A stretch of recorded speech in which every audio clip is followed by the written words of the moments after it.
So all good with you? What do you do the rest of the year? You're doing all kinds of media. Wait, just wait. I'll tell you. Oh. You're going to love it. We'll have some time to catch up in a minute. I wish I had a good side because I sit that way, but I don't have a good side. Hi, everyone. Welcome back to the Sedona International Film Festival 2023. We are in our 29th year. I'm Tonya June Moore. I can't remember how many years I've been here, 9 or 10 so far, and it's my joy to be here with new filmmakers, old filmmakers, alumnus, Okay. who come into the Sedona Film Festival. I want to give a shout out to BMO Harris Bank, Goldenstein Gallery, Cleaner Quicker Car Wash, the Kling Family Foundation, the City of Sedona, and all of our sponsors who make this possible every year for us to bring this caliber of talent to this tiny little town in the middle of nowhere. It's wonderful. Dan.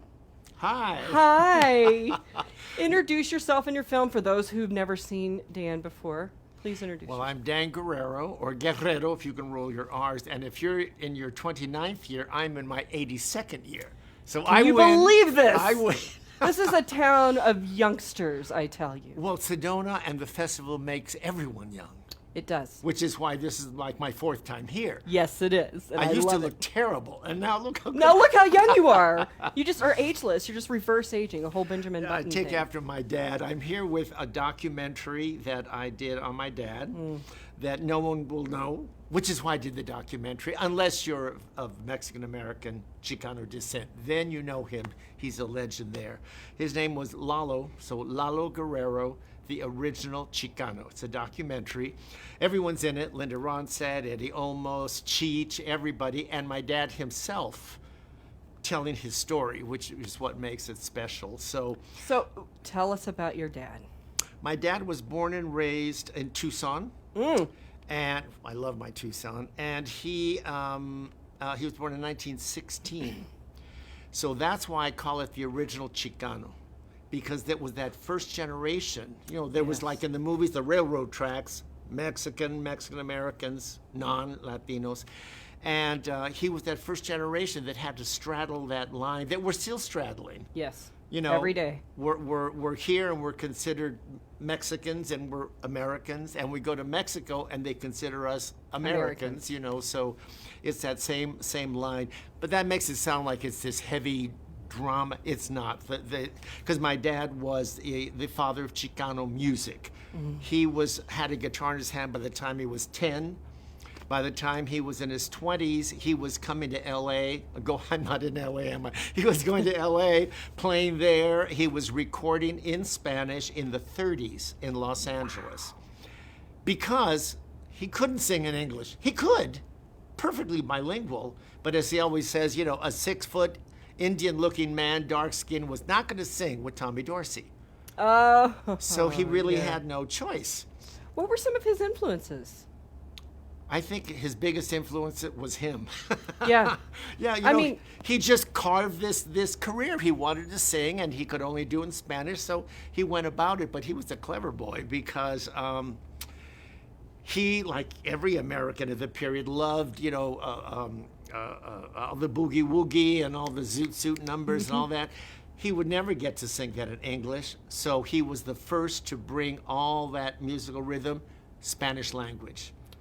And all those records that he made that were hits in the 40s, now hits in Spanish, in LA probably sold 7 records, but it was a hit. And then in the 70s, when Luis Valdez was doing the play Zoot Suit, he discovered all those songs, so all the big production numbers in Zoot Suit are my dad's music. Didn't write it for the film, But they wrote. he wrote it back, yeah, and that kind of got a big, you know, bump for him. And he went on and on. He was the first ever Mexican-American Chicano to receive the National Medal of the Arts at the White House. Wow. First ever. Wow. Smithsonian National Treasure, and you know, so he's a funny guy. And what an influence on you, because I mean, I talk to you, and and you're talking about your dad, and I'm like, not far from the tree you fall. I do take after him, I gotta say. You must. But the funny thing is that growing up, I couldn't stand Mexican music. So I was in my room, playing Broadway cast albums by the time I was 13. So while I was playing, Bye Bye Birdie, he was doing a ranchera in the living room. I'm like, oh, I can't stand it. I can't stand it. So then, but it all comes full circle, and eventually, of course, I grew to love that music. And then I would say in the last, because I lived in New York for 20 years. So when I came back in the early 80s, he had kind of retired a little bit. Mm-hmm. And then they started to rediscover him. And then he was at an age when he needed help. So I traveled with him, and here's your guitar, and here's your thing. So we had our time that last 20 years, which I'm very grateful for, where we worked together many times. And he's a real pistol. He passed at 88. Wow. So. Wow. Yeah.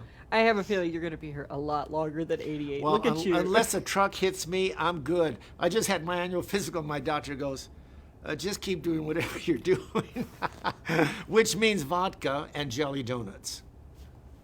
That's it. That's the answer. It's also like bacon and more bacon and bacon on top of bacon, right? Yeah. I think there was a Burgess Meredith there in that. But I'm so happy to be back here because this is, as you know, I've been here several times, and it's still my favorite film festival. I know it sounds like a commercial, but it really is. True, Everyone says that, right? It's because it's true, and I've been to a lot of film festivals as well. Yeah. I've traveled around the country doing a circuit, and there's just nothing like Sedona. It's just special. Yeah. So if you get a chance, yes, here we are talking about how awesome the Sedona Film Festival is.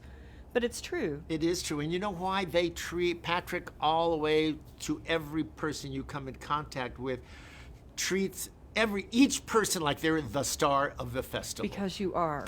Without the filmmakers, I say this every year, this is the Filmmakers Festival, and without the filmmakers, we don't have a festival.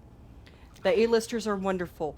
The actors are incredible. But if we don't have the producers, the directors, the writers, you ain't got no festival. you ain't got a festival, right? So here we are. You're here fourth time. I have a feeling you're going to be here many, many more times. I hope You so. always do an incredible job of interviewing and bringing incredible guests for us The to Bob talk. Mackie thing was really fun, that Bob Mackie conversation. Changed my whole trajectory. Yeah, I remember you were a big fan. I love him. I loved him prior, and now, Could he be more down to earth or sweeter? He's just a good guy.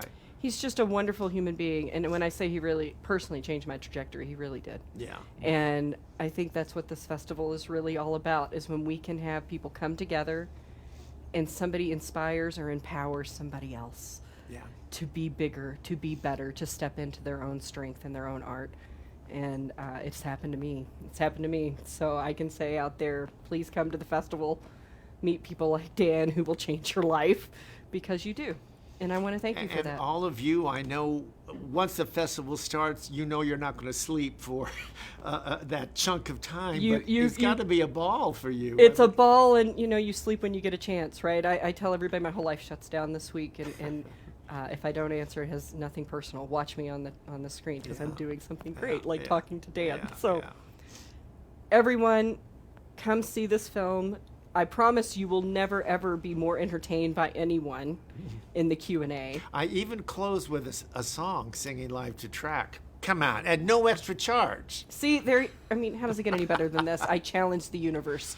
I think my next, because I had the first screening yesterday, which went so well, was sold out. Yes. And the people were so lovely and really reacted to it. And so it screens again Saturday at 4. And where can they keep up with this online? Do you have a website or anything for people, or a social media Well, page? there's LaloGuerrero.com. Okay. The hard part is spelling Guerrero, but you'll figure it out. It's not hard. And then there's DanGuerrero.com, mine. So, and then I do walk up and down the streets with sandwich boards, so you can't miss it.